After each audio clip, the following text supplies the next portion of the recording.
Good morning, girls, and I may have some boys on here too today, and that's fine, but this is mainly a read aloud for all the girls in first grade. I'm sad we didn't get to do our Zoom meeting, but I think this will be a fun way too, because all the girls will be out there listening to the same story today. And at the end, I'll show you the room I'm in. I'm in a special room for the girls today that I think they'll appreciate seeing at the end of the video. But first, let's start by reading Thelma the Unicorn. Thelma the Unicorn. Thelma the Unicorn by Aaron Blabey. Thelma felt a little sad. In fact, she felt forlorn. You see, she wished with all her heart that she could be a unicorn.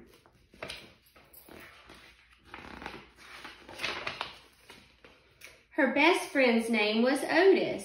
He liked her quite a lot. He said, "You're perfect as you are."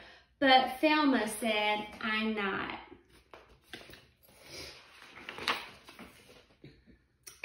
And that was when she saw it, a carrot on the ground. It gave her such a great idea, she squealed and jumped around. She took that simple carrot and she tied it to her nose. I'll say that I'm a unicorn. It might just work. Who knows? Well, as she did, a truck drove by. The driver rubbed his eyes. "Good grief, is that a unicorn?" he shrieked in great surprise. As Thelma watched the swerving truck, it very nearly hit her. Would you believe that truck was filled with nice pink paint and glitter?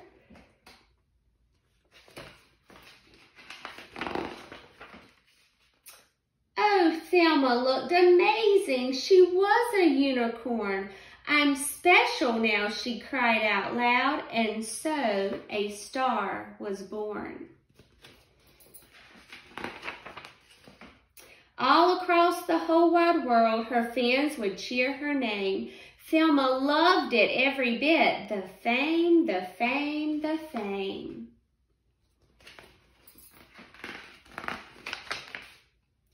Thelma was a superstar. Her dreams had all come true. But soon she found that was so much fame was kind of tricky too.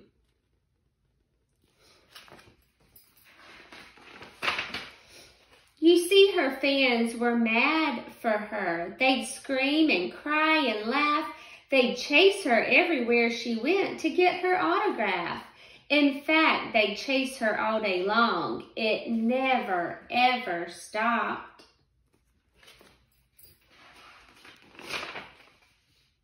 They chased her while she exercised. They chased her while she shopped.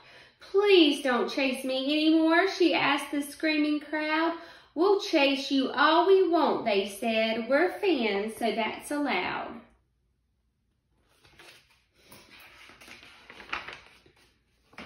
And some were not her fans at all. No, some were really mean. And some just did the meanest things she'd really ever seen. And you can see the sign says, "I don't like unicorns." I agree.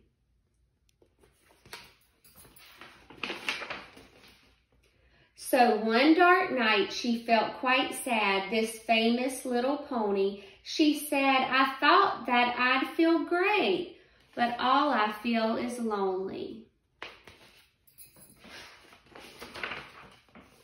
And so with that, she changed her mind, this lonely unicorn. She cleaned off all her sparkles and she ditched her magic horn. And then she walked right past the crowd. They didn't even notice. She thought how nice that it would be to see her lovely Otis. And when he asked her about her trip beneath their favorite tree, she simply said, "Oh, it was fun."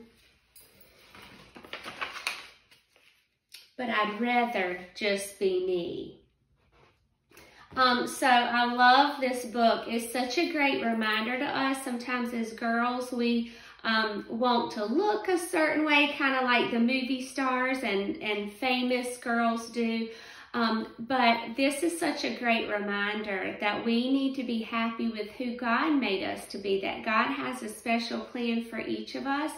And we need to be happy with the person we are and not try to be like others. So I want you to think about who the characters are in this book. Who would you say the main character is? I want you to think about that at home. Think about the setting. There are different settings in the book, but I would say this is the main setting, where they are in the beginning and where they end up at the end of the book. And then I also want you to think about the problem. What problem did Thelma have? And then what was the solution to that problem? Think about, I'll go back to that ending. Think about how it ended. So I want you to think about those things at home, and I hope you enjoyed the book. For the end, I want to show you the room I'm in. So you know I'm in a house of boys since I have 2 boys. So there's not a lot of pink in my house, and pink is my favorite color. So I have one room that's just for me that I have all of my pink stuff. So I'll show you this room. This is kind of a powder room. It's where I put on my makeup and fix my hair and get my jewelry on. So I'll show you around. You can see, there's my jewelry. I've got a picture of Barkley, my old dog. This is a painting I did in here when we first moved in.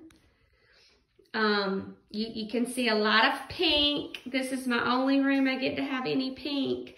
And then I have a lot of family pictures. Those are my grandmothers when they were younger, my grandmother.